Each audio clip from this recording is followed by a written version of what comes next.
and some of our favorite bets in the NFC South. And we're going to start with most passing touchdowns. Now, what we're going to do is we're going to look at different awards or different bets you can make involving players or teams from the NFC South, but you can choose someone else from a different team if you like.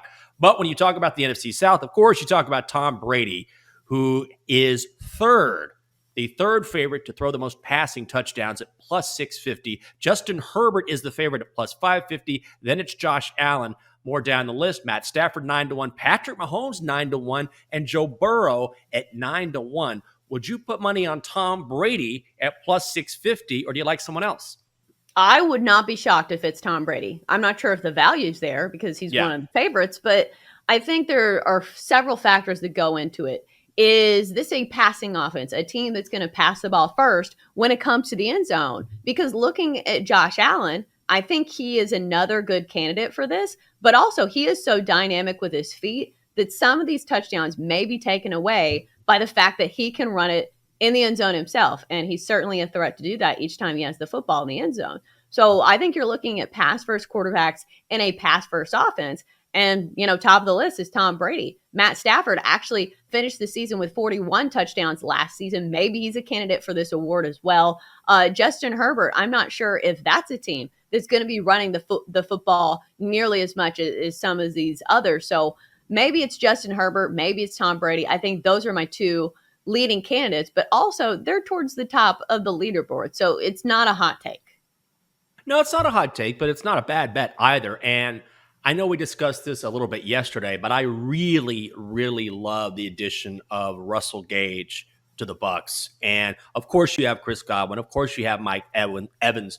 But Russell Gage is a very young guy who is coming from the Falcons. And when Tom Brady calls you personally and says, I want you to join my team, Tom Brady is very smart. Remember, when he went from the Patriots to the Bucs, that wasn't an accident. He looked and said, which team will give me the best chance to win a Super Bowl where I have a lot of offensive weapons? He chose that team for a reason. And then when he reaches out to a young guy like that, it tells me he thinks he can have a lot of success. I'll tell you another guy I like quite a bit. If you're looking for value, Russell Wilson at 16-1 keeps staring me in the face. A motivated Russell Wilson with Jerry Jeudy, Cortland Sutton, KJ Hamler. That's a very underrated, very talented receiving core. If I'm looking for value, Russell Wilson may not be a bad bet, Chelsa.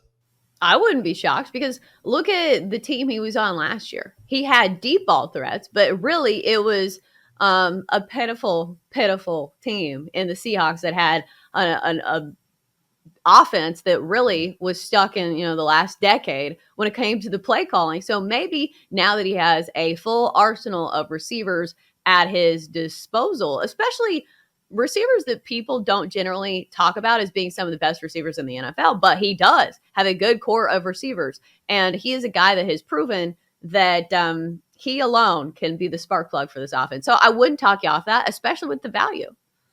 Also, quick update at the Open Championship. Just want to put this in. Scotty Scheffler, we were just talking about him, is making a move at the Open. He is now 7 under through 12, so just one stroke back of Cam Young, who doesn't tee off until 1:26 in the afternoon. Okay, let's look at Comeback Player of the Year.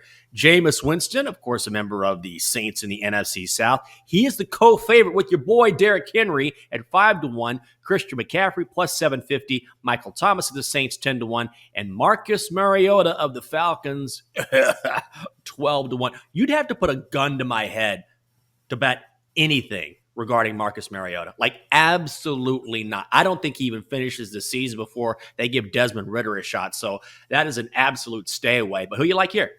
Yeah, just one little note on Marcus Mariota. When he played for the Titans, there was this McDonald's downtown that used their marquee to clown him every single week. I wonder if we're going to see that come back now that Marcus Mariota is playing for the Falcons. But anyways, back to this award.